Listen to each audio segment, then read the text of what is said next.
here's why I'm a little bit, I guess, cynical in regards to how this is going to go down this week. But again, we don't know. Well, let's start with Donald Trump first. Here is what we're going to get from Donald Trump. And remember, like, this isn't something that's manufactured. This isn't, there were, the Republicans were putting out, fake videos. That's true.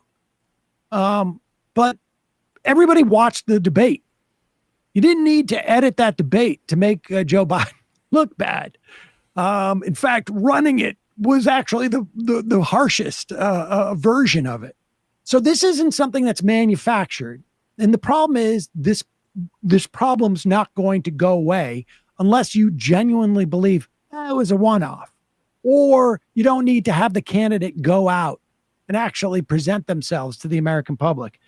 Because this is what Trump is going to be doing from now until that first week in November. Here he is on Sean Hannity's program. You know, it looks to me like he may very well stay in. He's got an ego and he doesn't want to quit. He doesn't want to do that. It just looks to me like that's what he wants. I think Jill would like to see him stay. She's having a good time. I notice she really seems to be having a good time. And I'm hearing that Hunter is calling the shots. So this isn't necessarily a very positive thing for our country.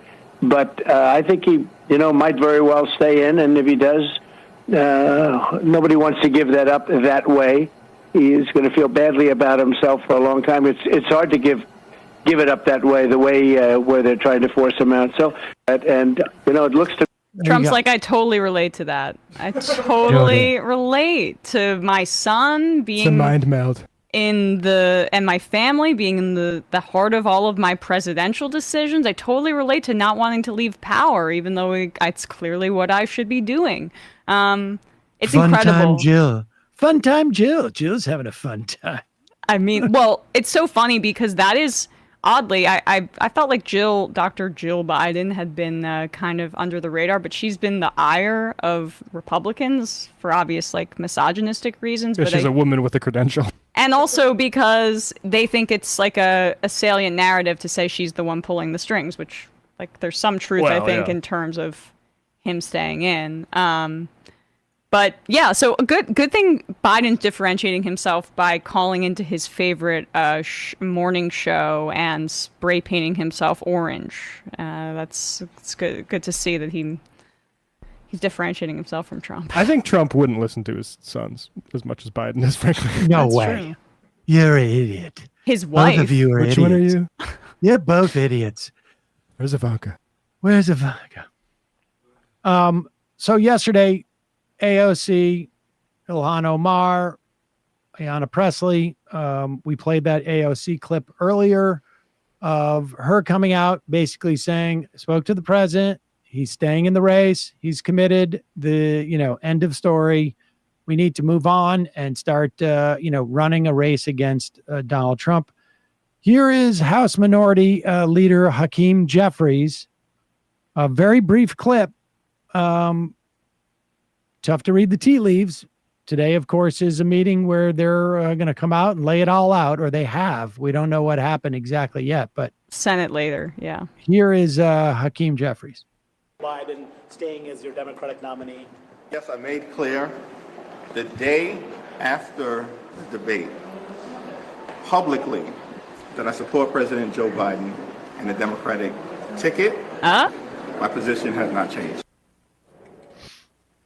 And the Democratic ticket. We can read into that, and I think it is, made to be a sort of like a statement that is, I'm not moving on from this yet, but I'm also not going to come out and stick my neck out. I support Joe Biden. And as of today, I also could say I support Joe Biden's candidacy because he's the nominee. If I stop talking at that point and walk away, then I don't have to say, but I think he should step down. Yeah. So I don't know. It's tough to assess. I mean, he's also been tweeting some cryptic things, Hakeem Jeffries, but that's a little bit of fan service, I think, too. Yeah, he tweeted out some like verse from the Bible that was specifically had to do with Moses not making it to the promised land, but having lived a great life or whatever. I was inspired. Cole from Michigan says, why would AOC do this before the meeting?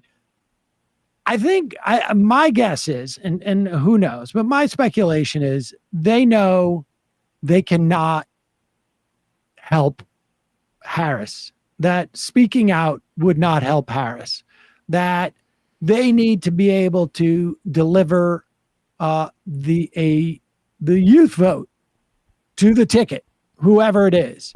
And I think it's much easier for them to deliver it for Harris than it is for Biden. And so they're going right into basically into the storm. They're running right at the tornado as it is and saying, okay, we're going to take on the hardest part of this. And if it gets easier, much easier to deal with down the road than if it gets harder.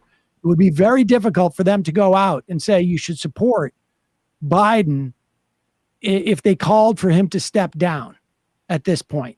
And they know they may have to do that. I think it's wise of them because if they believe that the biggest threat that is faced is Donald Trump. And that's the reason why people want Biden to step down in the first place. Yeah, which is, why I hope if these things persist, they eventually do say something. I would have preferred them to just stay nothing. Like, this is his. Like, don't say anything. If you want to not polarize it, then stay out of it entirely. Say Biden apparently has made his decision. I'm working on representing my constituency.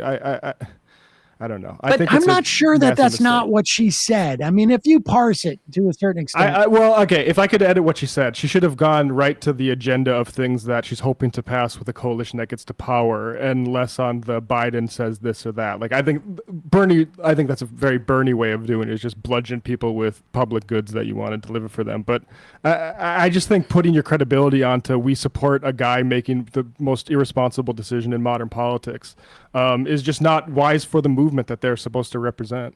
I agree. And Bernie did. I mean, look, I also agree in the sense that I think she's making a strategic move and the whole squad was, but AOC went harder than Ilhan did, which is, I guess, to be expected. I think I'm sure AOC has ambitions on the Senate and who knows how long Schumer's going to be there. And perhaps that's part of the game that she's playing. But they're also, I think, mindful of the fact that what were all those Jamal Bowman primary ads to? Not AOC, really. Right, which is why I don't think they should lead the effort to get him out, because I do think they'll be smashed on that. It was, you don't support Biden, you don't support Biden, you don't support Biden. I think that's what they're also calculating. But I do think they would rather piss off the left right now temporarily, but not polarize the situation, this very delicate situation of hoping that Biden steps aside by being the ones to say it. There's a reason that Adam Smith and, some of these... Doggett was the first person out there. Doggett. I mean, he's center. I mean, he's Seth a little Moulton. bit oriented with the left, but he's... Yeah. But, I mean, these are establishment Democrats, right, that are leading the charge at this moment. Hey, folks, don't forget to hit the subscribe button and check out our daily show. We do it every day at 12 p.m. Eastern for about 2.5 hours. We even take phone calls. You should check that out.